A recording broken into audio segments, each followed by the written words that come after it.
Hey everyone, welcome to the Underswell. I'm Derek Sabori. Thanks for being here. And we're live. Hey everybody, it's almost 11:45. Welcome to the Underswell live show. I'm Derek Sabori. Trying this out. I tried it last week, and I'm not gonna lie. I failed. I had a fumble. I thought I was live. I was not live, and I kind of went through the whole act. I spent 45 minutes talking about some things, career journey. I was going through the list of all the different jobs I had, and I thought it was a fun conversation. And I was waiting for people to join in. And today we're going to wait for people to join in as well. And I'm not sure if they will. We are just getting started with this show, but the point is to keep this show going. But last week, when I launched the show, did it live, I hit all the buttons and I thought it was working just right, but come to find out it wasn't working right. So today, let's hope that things are better and make sure that everything is good. So what we're doing today is I'm hoping that people can jump in and people will ask some questions about their careers. And it's a good opportunity for people to discuss things that they're going through, issues that they might be having, or decisions that they need to make in their careers. Having and building a career can be a tough thing, and it takes time. And I had this thought this morning in my mind that was, we're always thinking of what we can put on LinkedIn or what kind of post we can do, especially if you're selling a service or selling, a product like I am. And it was just this idea of, struggling to build a career, ? And then the next line was, give it some time. And I think that's really the message that I want to drive home, that it takes time doing all these things. And a funny story is that somebody reached out to me yesterday, and it was for a potential business opportunity. And it was from a interaction that we had, 12 years ago, maybe more. And we had judged a competition, a high school competition together, and somehow we sat next to each other, and for whatever reason, I made an impact on this person. It was great, and we had pinged a couple times, had a conversation on LinkedIn for a couple other things, but it was really nice to know that just now, almost 10 or 12 years later, whatever it's been, that we are just now maybe turning that into something that could be more than, just that first conversation that we had. So it can take a long time, I think, to really, nurture the relationships that you have and to network and get out there and build on those. So be sure that you do it. Get started. So if you are young in your if you're young in your journey, just know that sort of every interaction, every conversation helps and builds. And a lot of times when I'm talking to people, especially in this new work that I'm doing, focused on, developing and refining careers, most people that have been doing it for a long time they remind themselves, and the conversation we have is that it's like building a wall, like a brick wall, right? It's one brick at a time. And every brick, though, is something that is important, and it plays a crucial role in there. And so if you're sort of waiting on the sidelines to build your wall and saying, you know what, I'm just sort of waiting, I'm waiting for the right position or the right opportunity, and you're not just taking that brick and putting it in there and then putting another brick in there, you're never going to have the wall. So start putting bricks in there. It just takes time, and careers will take a long time. And a lot of what I'm doing is inspired just sort of, I think, by my own journey. Many of you may know that I spent years, these last 15 years or so, developing my personal and professional brand as somebody in the sustainability space, as a sustainability expert. And I would still position myself there. I still do a lot of work in the sustainability space. We've got the School of Understanding, which is my sustainability course that I put people and brands through. Shout out to New Balance, who's got a team going through it right now. It's a great cohort program where you go through the online course. We meet every week, but I really like sitting in that room with those teams, for example, with those cohorts, and leading discussions and having conversations and asking questions. But even though I've developed that persona and that, that reputation for being somebody in sustainability, I look back and I think the thing that have been best at and am most proud of is kind of the piecing together of my career. And it's not until you get much further down the road that you look at that resume and go, wow, I really pieced it together. And I used to give this presentation at schools, and every now and then when somebody would ask for a career talk, it was this idea of it being sort of unintentionally intentional, sort of accidentally intentional, if you will. And I had a picture of Forrest Gump sitting on a bench, and if you've seen that movie, he sort of stumbles into one good thing after another, and you sort of start to wonder if it's just sort of luck or is there a plan to it. And I look back and I do sort of think that maybe there was a plan. And I think if there wasn't a plan, it was based on my approach to things and to just saying yes. And I did a post the other day that was talking about the 3 things that I did when I was young that I'm not mad about, that I really look back on and say, hey, this was a good thing that I did.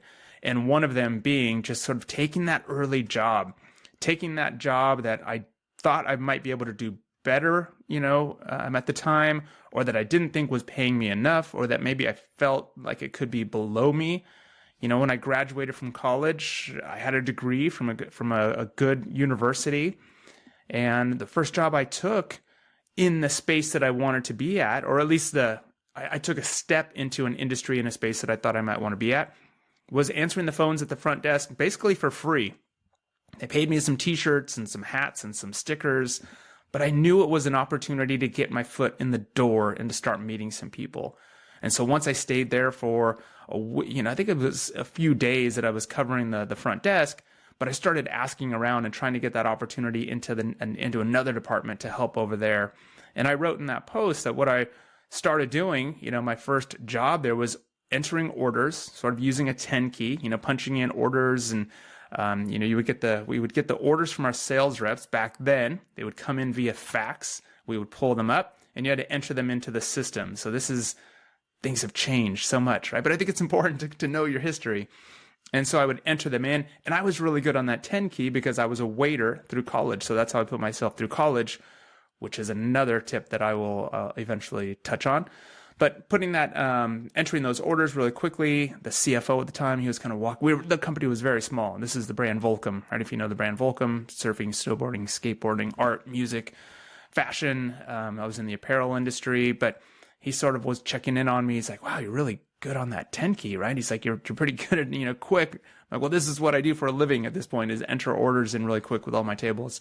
But I took that first role because that led to me then organizing some file cabinets and helping out in a different department.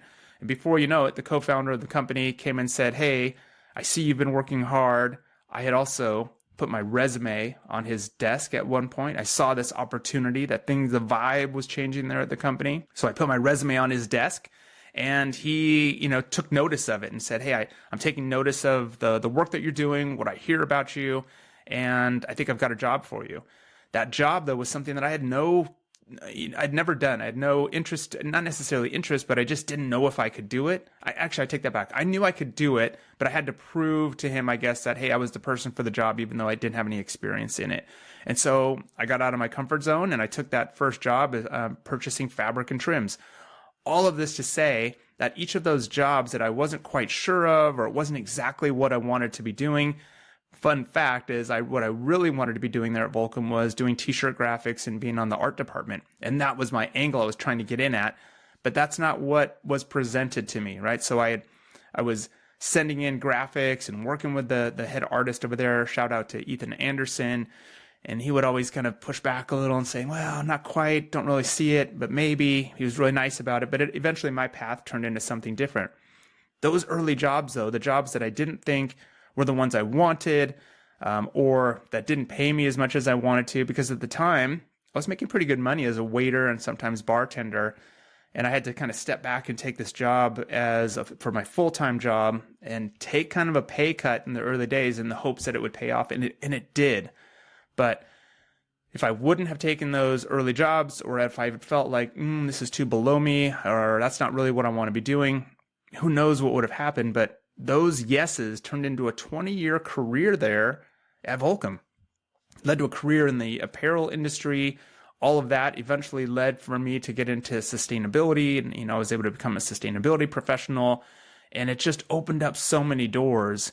And I had written in the post as well that those 20 years while I was there at Volcom were very entrepreneurial, right? So I sort of am somebody who gets what I call like a 5-year itch, kind of a 3-year itch. And some of you might have this where you get to a point where you're at a company or in a role just going, I just feel like there's something else out there, something else I should be doing or something else that I want to do. I sort of want to break free.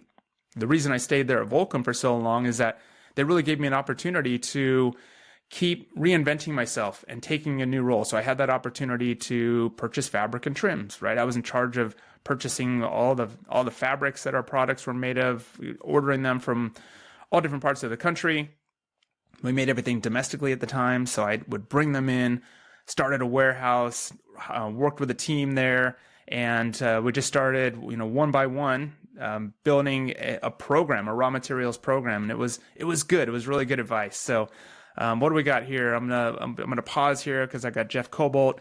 Jeff was recently on the show doing a podcast, a professional podcast profile, and if you don't know Jeff, go check him out because he's doing some great work. He's had solid advice to not worry about taking something lower. Sometimes we take a step back to take two forward. And he's absolutely right. And that's exactly what it is this idea that you've got to know, you've got to have your eye sort of on the long-term vision, have your eye out to the horizon constantly, and always be working towards your North Star. And this goes back to that idea of taking, those 5-year itches and finding a place, either listening to your gut and taking that leap when it's time, or, find an environment in a company that'll allow you to do that. And that time at Volcom was there were a lot of opportunities, right? Every 5 years or so, I would start to get that itch and go, what do I need? And for me, it was going back and getting my MBA. I decided it was time to go back to school because I got another opportunity to manage a department there, manage a program. Figured I needed some management skills, and I was moving more to the business side of the organization. So that was, for me, that was a great placeholder, right? It took me 3 years to get through that degree. I lasted in that job for about 5 or 7 years before it turned into another opportunity. And then the sustainability opportunity came along. I was doing planning and analysis. Every role that I had didn't exist before I jumped into it, which was a really fun thing. So I was able to be entrepreneurial inside the organization. And being an entrepreneur is always what I've wanted to do. And I think I do kind of wish that I would have listened to myself a little bit earlier, perhaps. Being a late stage entrepreneur comes with its own set of hurdles, but hey, we're doing it, and it's been good, and it's been fun. So let's see, back to the advice. That was one of the things I said was taking that early job, knowing that it potentially will pay off. Another bit of advice that I put in there was getting out of your comfort zone. And I think even doing this, I've got a small audience right now. I have to convince myself, we just have to keep showing up. I've got a great line of guests that are coming up every Friday, starting next week, and we're booked out now through almost to June. But in the interim, I had told myself that this show was going to start on Fridays in March, and so here we are. I'm just reminding myself to get in there, do it, show up, keep going, and do not sort of procrastinate. So I'm trying really to take my own advice. But it was getting out of your comfort zone, and this, it can be really tough to put yourself out there, put yourself on camera. I necessarily don't have trouble with that. I'm kind of, it's what I like to do, and it's where I like being. I like sort of being on the, at the front of the room, giving the talks. My family always teases me for it, but I know it's not for everybody, and it can be really tough. I've hit up people, or they've hit me up about doing a podcast profile, and they're like, I don't like my voice. I don't like how I am on camera. Or even people after they do it are concerned with maybe the way they responded, the way they answered the questions. And I get it. It takes practice, but you do not get to be good at it. You don't get to be good at handling interviews, answering the questions on the spot, being dynamic, showing your true personality, being animated, whatever you want, or fine tuning it, right? You might also watch a video of yourself and just go, oh gosh, my hands are all over the place. I'm doing too much. We can always get better. But I think the more you do it, the more you get up on stage, the more you're in front of people, the more you do those interviews, the more you get on camera, the more refined it becomes, the better it is, the more your voice starts to sound like, oh, okay, I hear my voice and it doesn't sound weird anymore. I do all my editing of all my own videos, right? So I have to constantly listen to myself. And there came this point where all of a sudden I was like, it's actually not too bad. I'm okay with it. So hopefully you are too. So thanks for being here. Even if you're watching live, or even if you go back and watch the recording, I'm just happy to have you. But what we're doing is I'm trying to open it up. I want to have people on. If you've got any questions or want to talk, if you just want to come on and talk with me and have a conversation, maybe about an opportunity that has presented itself, almost like some live counseling here, or some live friendship, just a live conversation, just connection. I think it's really important. My goal is to get to a point where we're doing live shows in person, right? And we've got people together and we're networking and we're connecting and we're talking with each other, and we've got people on stage and we're sharing advice and taking bits of wisdom and inspiring each other and motivating each other to keep moving forward. But all of this is from the direction that I'm headed, where I'm really focused on, like I said, career development, but developing your career, refining your career. And as you do that, start to bring your career to life and highlight your skills, the progress you're making, and really get in there and start to talk about, who you are and what you're doing. We've got a couple people in here, so I'm going to do something real quick and make sure that if there's a way for you to get on the show with me, in case anybody wants to. So I'm going to give a link because I think there's a way that you can be on the camera if you want to jump on, or if you want to be on, ask some questions. But put your questions in the chat. I'm open to discussing anything. And if you've ever looked at my LinkedIn bio, you'll see that I've got this winding career path that I get really that I am finding is actually not so abnormal, right? There was a time when I really felt a little insecure about my path because I've dabbled in so many different things. And I did a post the other day that was really talking about all the different things that I've learned from each of the trades that I have dabbled in. I like to kind of call myself sort of this hyper generalist, right? Where I have been good at a bunch of different things, but I never really felt like I just kind of kept doing the same thing over and over. And I'm still trying to decide if that was the right thing or if it wasn't. I'm leaning into the idea that I'm really happy with the way that it has gone, and we can start to piece together the learnings from each of those bricks that I talked about earlier. Each one of those is like a nugget of experience and connections and wisdom that you gain. So I would say that it's important to get started and start piecing those things together, and that whatever we're doing, you can learn from whatever situation you're in right now, right? So if you are starting off in a new job and you're really being challenged, and you're maybe not happy with the team, you don't like your boss, you don't like the commute, whatever it is, there are things that you can learn and takeaways from that. And so I just urge you to just keep stacking those takeaways, filing them away, and kind of going, okay, I'm going to come back to these.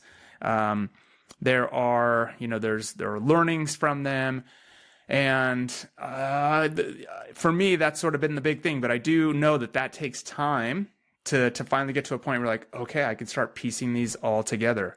So got a comment here from Jeff. If everything you're striving for suddenly disappeared, your goals, your achievements, your titles, who would you be without them? Yeah, that's exactly it. So, hey, I know this guy. Hey, Derek, good to see you. There's no way I was going to pass on this opportunity to hop in here.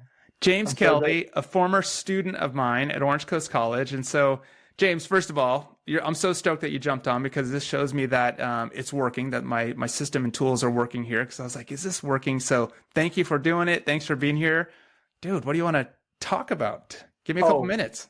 Yeah, I mean, just like last time I saw you in the summer, I made the big connection with the team that I joined, and I've been getting some retail experience now while I'm in school, and just like kind of embracing that entrepreneurial spirit you were talking about. I'm doing some printing stuff outside of my work, and It's just been a crazy journey.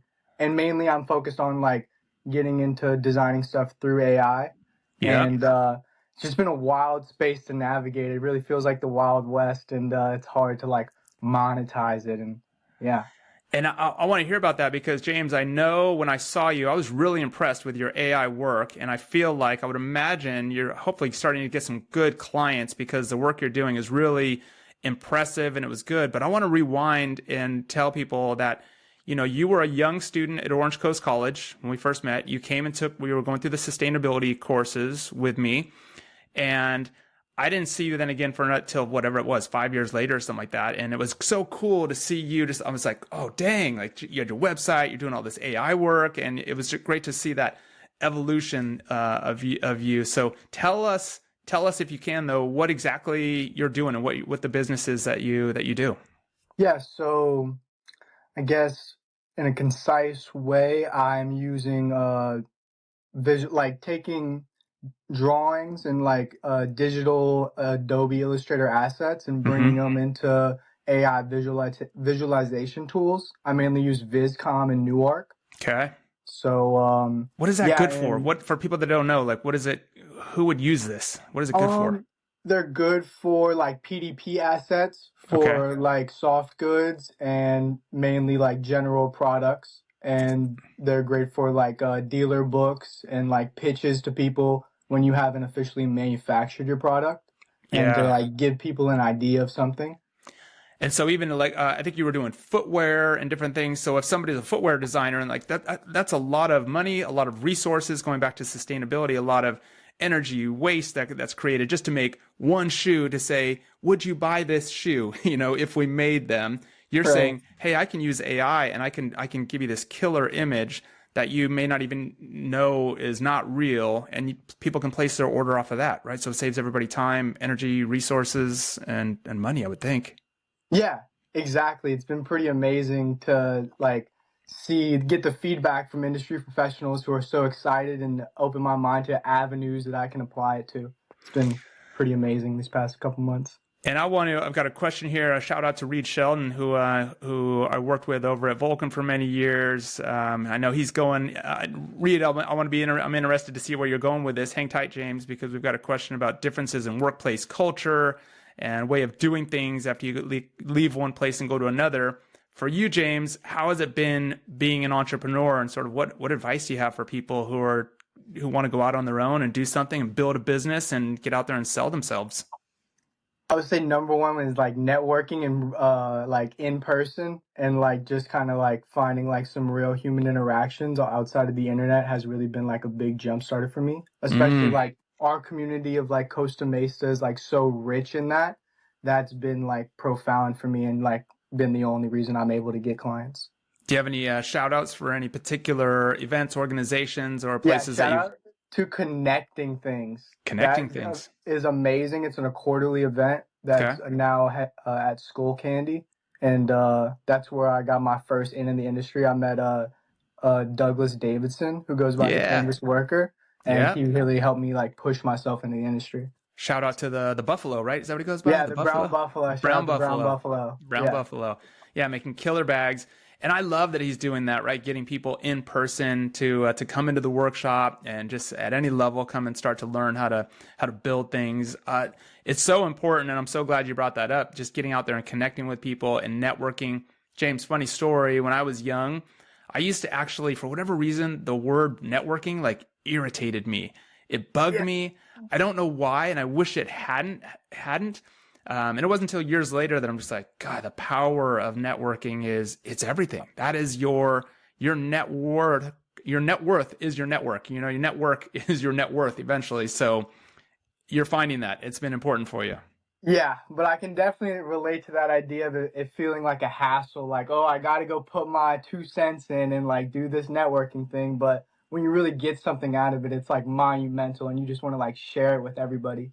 And Yeah. actually, this past week, I went and talked at Michelle and Ben Soto's classes about Okay. like my AI skills and just like generally the power of networking and how it like I wouldn't be anything with the AI skills if I never went and talked about it.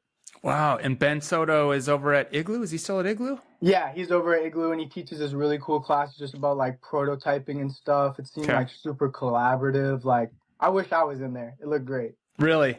Yeah. And so did you end up going back? Did you transfer out or did you go through OCC? What was your pathway after that? And somebody just put the link here to viscom.ai.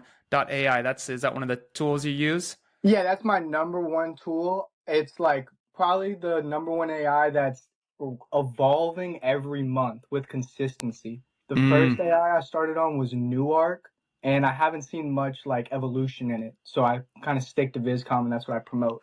got But it. back to your question. Yeah. Back to my question. To school. Did Oh yeah, you? school. Yep. So during the pandemic, I had already completed your sustainability certificate and I Mm-hmm. wanted to do the apparel construction, but it was hard to do it from home. So I got my general ed and now I'm studying industrial design at Cal State Long Beach. Awesome. Awesome. Yeah, How much longer do you have to go? I got, this is my second semester of my junior year. Okay. So yeah, I'm gonna do my junior show on April 16th, kind of demonstrate like the design thinking I've learned and the portfolio I've built. I'm really excited. Awesome. I got a Awesome. I got a Viscom 3D model in front of me. That's this helmet conceptual project that I'm gonna be displaying. So that's just how like I'm using AI at school compared to my work. Killer. So you design it in one place and then you can print it out and turn those into real products as well. Yeah, so through Viscom you can generate like a 2D image and then they have a tool that will turn it into a 3D model, which is basically like a mirrored reflection. And then you can save it and I have like a 3D printer at home and print it in Killer. less than an hour. James, what are you thinking, I guess, long term when you look out to kind of the rest of your career? Because something I'm really fascinated by is just, young people. How are they looking at careers these days? Sort of what is your horizon? Are you looking just sort of like just to get through Long Beach, or are you thinking 3 years ahead, 5 years ahead? Are you thinking 20 years ahead? Where's your mind at when you're young? I would say like my mind is like realistically 3 years and I'm trying to think 5 years ahead. I'm really like grateful. I feel like I've established myself here. I like came from Louisiana, so this was like a real fresh start moving to California. And I'm hoping to get into designing like accessories, hard goods, hats, but also like use my AI tools.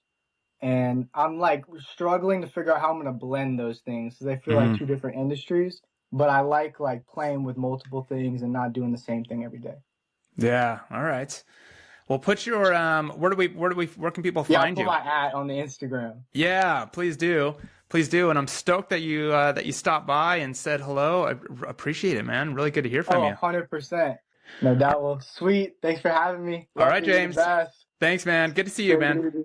Talk to you later. Well, that was cool. That was great to have James stop by. Appreciate that. And that's exactly what I was hoping for. Man, that makes me feel really good because that was how this is supposed to work. So super stoked that James was able to stop by. Reed put a question in here. He said, what were some of the biggest differences in workplace culture and way of doing things post Volcom you had to adjust to after leaving Volcom? It was such a unique place to work. It's a great question. Volcom was so unique, I think, during the time that I was there because the growth rate was just insane, right? We went from, when I started there in 95-ish, and they were founded in 91, so it was a small 4-year-old company. I think there were between 20 and 30 people all together there working at the company. We were all in one little building. And it was just sort of this meteoric rise of growth. And we kept growing and everything we did worked and we just kept going. So it was super fast paced. Because it was a unique opportunity for me though, because I got there when it was a small team, and because I was young and didn't and this goes to my video the other day when I talked about, asking co-founder Richard Wolcott's father to lunch when it's like, oh, what gave me the right? I don't know, but he was so gracious and he took it. But I think because I was young and sort of naive, which is probably a good lesson to take, the company was young and growing. Everybody was sort of doing everything. It was very much kind of like in startup mode. I think that allowed for there to be very few barriers in terms of, oh, well, that's the CEO. And and this may not have been everybody's experience. I just felt like as I was getting promoted, I really felt like I was I had a good, strong connection to leadership. The hierarchy wasn't quite there yet. So I think that developed a culture where I felt like I could always walk into somebody's office. I could always voice my opinion or my concern. You could have a friendly relationship with people. So I think I've always taken that and sort of assumed that it should be the same everywhere else. And sort of knowing that you had a direct insight and a direct lead into what leadership is thinking. That was one thing I had to kind of go, oh, it doesn't always work that way in different places. And I think that was the thing. I think the culture at Volcom during those years was, we had a skate park, as Reed knows. We had a skate park on the facilities. At one point, it was like inside the office. In one of the offices, we just kind of broke it out. There was a half pipe there. We would all go surfing at lunch, before work, after work. You might find a group going up, leaving a little bit early to go snowboarding. We were a riding company. So the culture was that it was, you work hard. It's that old adage, right? It's kind of cliche, but you work hard, you play hard. I remember, back then I called my mom one time and she was asking like, how's your new job at this place? What is it called again? I said, oh, it's called Volcom. How is it? I go, Mom, it's amazing. I'm out surfing at lunch and everybody, it seems like half the office is down there. This doesn't mean that everybody surfed, right? You had people that didn't, but the leaders, the CEOs, my boss, the president, there was a lot of people that surfed. And I remember one day I'm out there and we're at 45 minutes, we're at 55 minutes. I'm looking at my watch like, I should probably wrap it up to get back. It's a very short commute, so you could get, in and out and be down in the water and be back to the office. And a fair amount was an hour and a half you could probably do it in. But I remember I'm like, now we're at an hour and 15, hour and 20. The waves were really, really good though on this particular day. But I'm looking around, CEO is over there, president's over there, COO, everybody is out. And half of my team is out over there. They're looking at me. I'm like, hey, I guess let's just keep going. And it was just that culture, that was very unique. And you're not always going to find that. But there was this trust that we were all kind of bonded in that, and that was going to make us stronger as a team. That ultimately started to change though as the company went public, and then the company was acquired. And all of, I think, what the surf industry is going through right now, you can read about that from everybody's different commentary. Kind of watched it all change, right? And we started chasing the bigger orders, and we were doing less of it sort of our way, our particular way, and really wanting to have our unique voice and really starting to cater a little more to what bigger customers wanted. We started to chase the orders a little bit, and all of a sudden, maybe fewer people. It was a smaller group of people that were always surfing. But I don't know.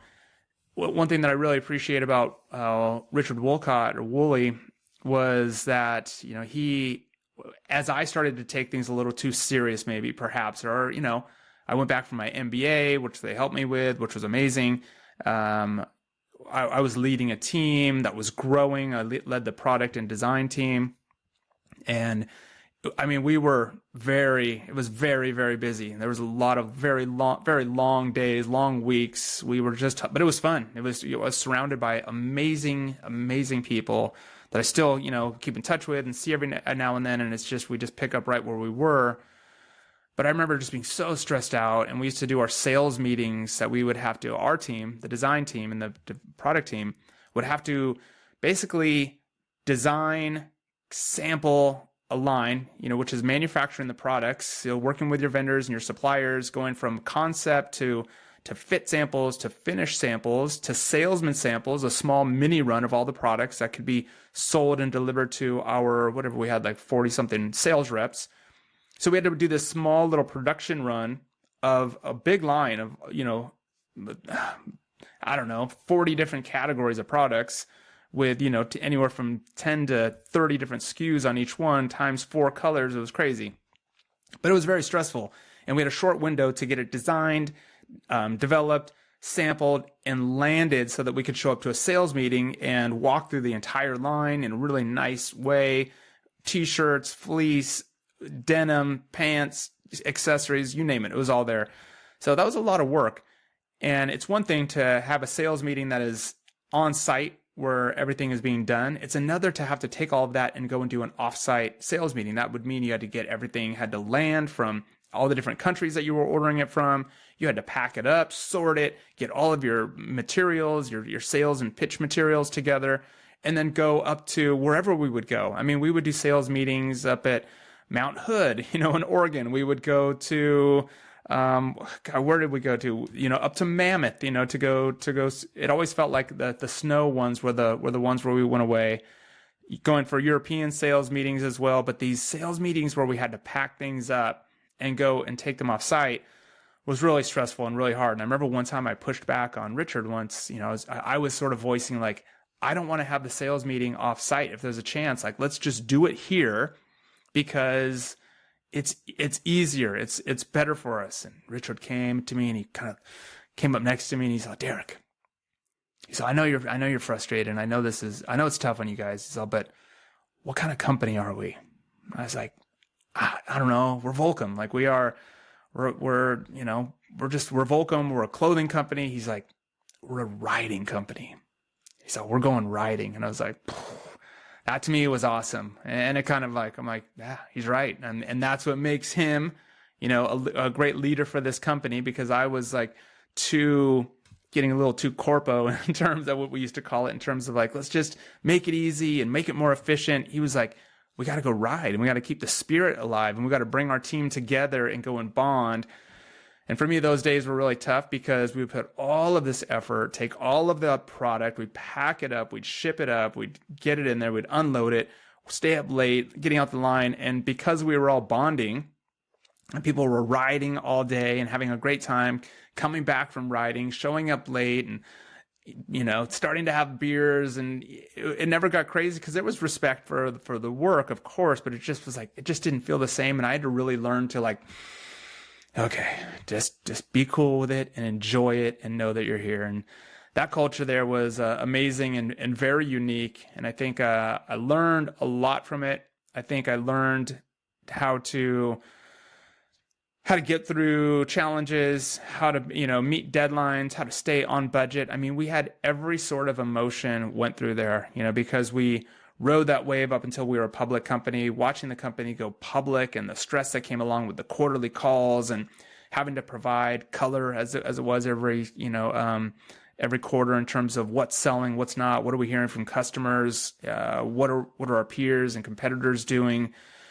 Going through that, working with getting the big orders from the big retailers was always something that we were trying to do, keeping up with what your competitors were doing, the newest board short from Hurley or the newest jeans that were coming out from Quick, and why isn't ours like that? So it was stressful at times, but gosh, but we also had just such great moments with all of our team and our athletes, and Shaun White come to the building after he was a gold medalist, and just having constantly kind of either celebrities or musicians or artists always in the building. It was just such a place.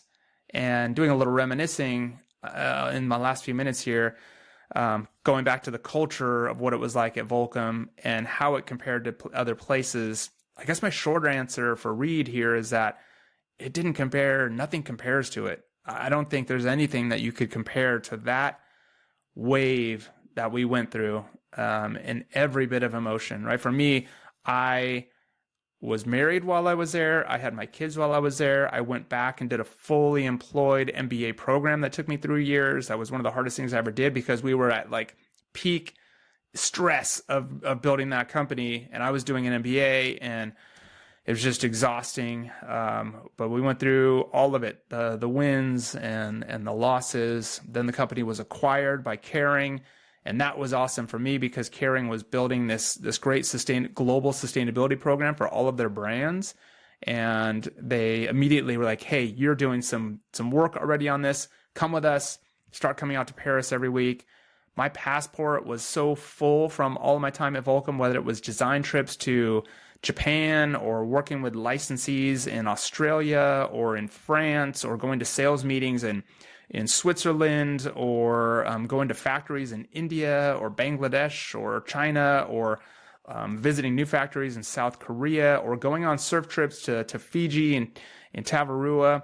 I mean, I just got to go everywhere. And so I can't even imagine all of that being replicated. And the parties, the premieres, the movie events, it was unlike any time that I think since. And for those that were there, they know.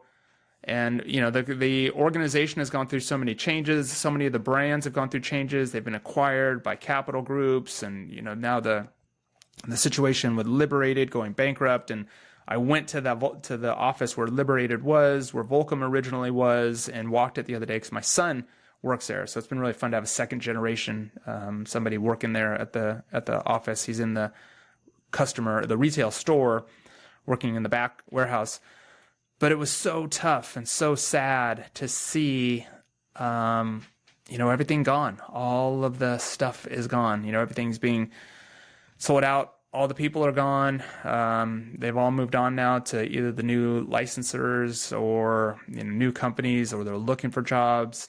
And just that history that was there, it was tough. It was tough to see it and just to have all those memories come flooding back in. So to all my, colleagues, my former colleagues while I was at Volcom, to any of those that were at any of those brands under the Liberated wheelhouse, to the Liberated team, to all of you, I know it's been a tough time, and hearts out to you, and thanks for all the memories, thanks for the great products, and best of luck. So appreciate it. That was fun. Having a guest come on, having some questions, and next week, like I said, we've got some guests that are lining up, and I've got guests every week. Every Friday, we're going to have guests on the show, and we're going to leave it open like this, so it's going to be live. You can still jump in and have conversation with us and ask your questions, and that's the whole point. I want to help people sort of refine their careers and develop their careers in a meaningful way, and just know that you don't have to do it alone, that you may have questions. And I want to get people starting to think about 3 and 4 and 5 years out, because once you get into your 50s, you may not feel that old, but it's like things change. And it's going to be really interesting to see how things change in the next 20, 30 years for all of us. So this is a career talk show. It's a career talk show, and I'm Derek Sabori, and this is The Underswell. Thank you for being here. I'll see you next week, and for now, make sure to see me over on LinkedIn. Make sure to check out, if you're into sustainability and any of your companies or brands, or you're at somewhere where you've got a team that is starting to tackle sustainability, you don't know where to start, come put them through our School of Understanding Sustainability program. So this episode is brought to you by the School of Understanding at The Underswell. Go check it out. theunderswell.com/SOU. Or if you want to elevate your LinkedIn profile or your resume, you want to bring it to life and add your voice to it, come do a professional podcast profile with me, where I get you on the show, we do a one-on-one, and I interview you in a way that your resume comes to life, and we showcase what your personality is like, all the great work you've done, and just how valuable you will be to a team going forward when you get hired. So that's it. I appreciate you guys. Thanks so much, and enjoy the weekend. See you next time. Hey everyone, thanks for checking out the show. If you like what you heard, be sure to check back weekly, subscribe to the show, and if you want to be featured on the show, come hit us up at theunderswell.com. We'd love to hear from you.